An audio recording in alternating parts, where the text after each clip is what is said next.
हाँ, बस्तर को पानी की जरूरत है, लेकिन 56 गांव उजाड़कर नहीं। जगदलपुर के राजीव भवन में आयोजित पत्रकार वार्ता में प्रदेश कांग्रेस अध्यक्ष दीपक बैज ने बस्तर के विकास और सरकारी कार्य प्रणाली को लेकर राज्य सरकार पर निशाना साधा। उन्होंने मांग की कि नक्सल मुक्त घोषित ग्राम पंचायतों को सरकार अपने वादे के अनुसार तत्काल 1 करोड़ रुपए दे। साथ ही बस्तर के समग्र विकास के लिए 50,000 करोड़ रुपए के विशेष पैकेज और युवाओं के लिए विशेष भर्ती अभियान चलाने की भी मांग रखी। बैज ने एनएमडीसी का मुख्यालय बस्तर में स्थापित करने और खनिज संपदा को निजी हाथों में न सौंपने की गारंटी देने की बात कही। रेल परियोजनाओं में देरी को भी उन्होंने जनता के साथ धोखा बताया। इसके अलावा महिला एवं बाल विकास विभाग पर भ्रष्टाचार के आरोप लगाते हुए उन्होंने आंगनवाड़ी कार्यकर्ताओं को दी गई घटिया साड़ियों को वापस लेकर गुणवत्तापूर्ण सामग्री देने और मामलों की जांच की मांग की। राम और लक्ष्मण से तुलना मोदी और शाह से की है, ये कहते हुए कि जैसे राम भगवान दंडकारण्य आए थे और राक्षसों से आदिवासियों को मुक्ति दिलाई थी, वैसे ही नक्सलियों से मुक्ति दिलाई है। देखिए, सबसे पहले तो भगवान राम और लक्ष्मण को प्रधानमंत्री अपने चहेते नेता को तुलना करना, मैं समझता हूं, क्या ये सनातन धर्म का अपमान नहीं है? क्या हिंदू धर्म का अपमान नहीं है? क्या मोदी भगवान से बड़े हो गए क्या? जो देश की जनता को गैस के लिए लाइन लगाने वाले, नोटबंदी में लाइन लगाने वाले, लॉकडाउन में लाइन लगाने वाले और ऑक्सीजन में लाइन लगाने वाले, देश की आम जनता को मौत के मुंह में ढकेलने वाले, जाति और धर्म के नाम से लड़ाने वाले, ये भगवान कैसे हो सकते? ये भारतीय जनता पार्टी के भगवान हो सकते हैं प्रधानमंत्री नरेंद्र मोदी, देश की आम जनता के भगवान नहीं हो सकते। ये दरअसल अपने आप को बड़ा सनातनी और हिंदू धर्म के संस्थापक कहते हैं। क्या यही हिंदू धर्म का अपमान नहीं है? क्या सनातनी धर्म का अपमान नहीं है? क्या पहले बताए भारतीय जनता पार्टी। कभी तो ये पहली बार नहीं हुआ है, कभी तो भगवान जगन्नाथ को भी, मतलब भगवान जगन्नाथ भी प्रधानमंत्री मोदी के भक्त हैं। मतलब जगन्नाथ को भी मोदी ने लाया है, अब भगवान राम को भी मोदी ने लाया है। ऐसा तो नहीं कि विष्णु और भगवान कृष्ण को भी मोदी ने लाया है। मतलब मोदी की अंधभक्ति से भारतीय जनता पार्टी को बाहर निकलना चाहिए। मटनार और देऊरगांव, अगर ये दोनों बैराज बन जाते हैं तो उद्घाट की जरूरत रहेगी। देखिए, जिस तरह से भारतीय जनता पार्टी की राज्य सरकार ने बोधघाट परियोजना को एक राष्ट्रीय परियोजना घोषित करने के लिए केंद्र सरकार से उन्होंने बाकायदा चर्चा की है, लेकिन बोधघाट अगर बनेगा तो लगभग 56 गांव से अधिक पूरी तरह से पानी में डूब जाएगा और पूरे 56 गांव से अधिक के ग्रामीण, वहां के आम जनता विस्थापित होंगे, आदिवासी विस्थापित होंगे। इसीलिए कि 56 गांव नहीं उजड़ना चाहिए, इसलिए कांग्रेस की सरकार ने, हम लोगों ने मिलकर मटनार बैराज का प्लान किया, देऊरगांव बैराज का प्लान किया। हाँ, बस्तर को पानी की जरूरत है, लेकिन 56 गांव उजाड़कर नहीं, 56 गांव के लोगों को बेदखल करके नहीं। इसलिए मटनार बैराज हमारी सरकार ने प्लानिंग की, देऊरगांव बैराज हमारी सरकार ने प्लानिंग की। मैं समझता हूँ मटनार और देऊरगांव बैराज बनने से बस्तर जिला और आसपास के, चाहे कोंडागांव जिला हो, दंतेवाड़ा हो, बीजापुर हो, पानी पर्याप्त मात्रा में मिलेगा। बोधघाट की आवश्यकता नहीं है, लेकिन इस सरकार ने आदिवासियों को बेदखल करना है तो बोधघाट बनाएंगे, खनिज संसाधन, पहाड़ों को लूटेंगे।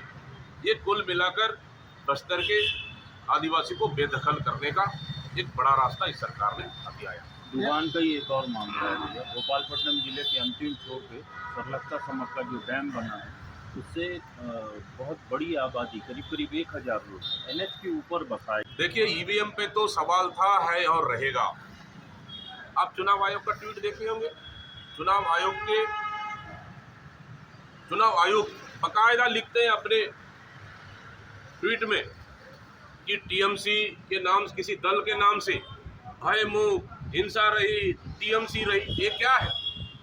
आप किसे संदेश देना चाहते हैं? चुनाव आयोग निष्पक्ष प्रणाली है इस लोकतंत्र में, आपकी जवाबदारी है कि जनता की अपना हक स्वच्छ लोकतंत्र के लिए, लोकतंत्र में अच्छी सरकार बनाने के लिए आपको निष्पक्ष होकर काम करना है। लेकिन चुनाव आयोग पूरी तरह से भारतीय जनता पार्टी के साथ मिलकर काम कर रही है। ये एक भारतीय जनता पार्टी का बी टीम बनकर काम कर रही है। हम पश्चिम बंगाल में भी देखें, चाहे असम में भी देखें, ये कहीं ना कहीं चुनाव आयोग चुनाव को प्रभावित करने के लिए पूरी तरह से बीजेपी के लिए काम की है। लेकिन असम, केरल, पांडिचेरी में देखेंगे, तीनों राज्य में चुनाव हुआ और तीनों राज्यों में कांग्रेस की सरकार बनने की आसार बहुत ज्यादा है। इस समय जनता कांग्रेस के पे भरोसा करेगी, हमें उम्मीद है कि कल का समाचार पत्रों में आप देखेंगे पूरे प्रदेश में प्रकाशित हुआ है कि महिला बाल विकास विभाग के द्वारा जो आंगनबाड़ी कार्यकर्ता एवं सहायिकाओं के लिए लगभग 1,94,590 नग साड़ी खरीदा गया। ये साड़ी पूरी तरह से घटिया क्वालिटी का है और पूरी तरह से ये साड़ी उपयोग के लायक नहीं है। आंगनबाड़ी विभाग, महिला बाल विकास विभाग पूरी तरह से सरकार का एक भ्रष्टाचार का अड्डा बन चुका है। 1,94,500 नग साड़ी खरीदी की ऑर्डर दिया जाता है हथकरघा विभाग को। हथकरघा विभाग इसमें नियम बकायदा ये है कि सरकार एक साड़ी को 500, मतलब कुल मिलाकर सरकार बताए, विभाग के मंत्री बताए कि ये साड़ी क्यों गुजरात के साथ खरीदी गई है, 500 का साड़ी 100 रुपए में क्यों खरीदी गई, 6.30 मीटर का साड़ी 5 मीटर क्यों खरीदी गई। आखिर कौन है वो मंत्री के करीबी, कौन वो ठेकेदार है जो महिला बाल विकास मंत्री और उनके करीबी मिलकर छत्तीसगढ़ में जनता की गाड़ी कमाई का पैसा लूटने का काम कर रहे हैं। यही नहीं, ये पहला मामला नहीं है महिला बाल विकास का।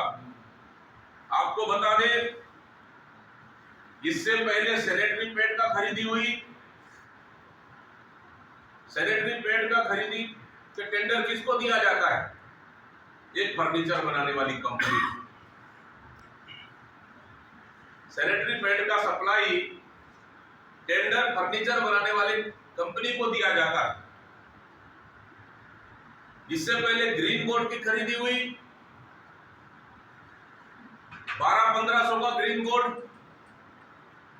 4 से 5 हजार में खरीदी हुई। ये घोटाला नहीं तो क्या है।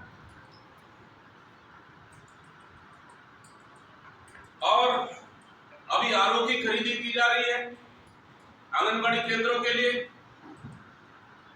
जहां आरओ एक चिन्हांकित मार्क की कंपनियां होनी चाहिए, लेकिन सस्ते दर में 15 से 2000 रेट की आरओ खरीदी जा रही है, जबकि कोई लेबल लगा हुआ कंपनी का आरओ खरीदा नहीं जा रहा है। आप देखेंगे बिना टेंडर का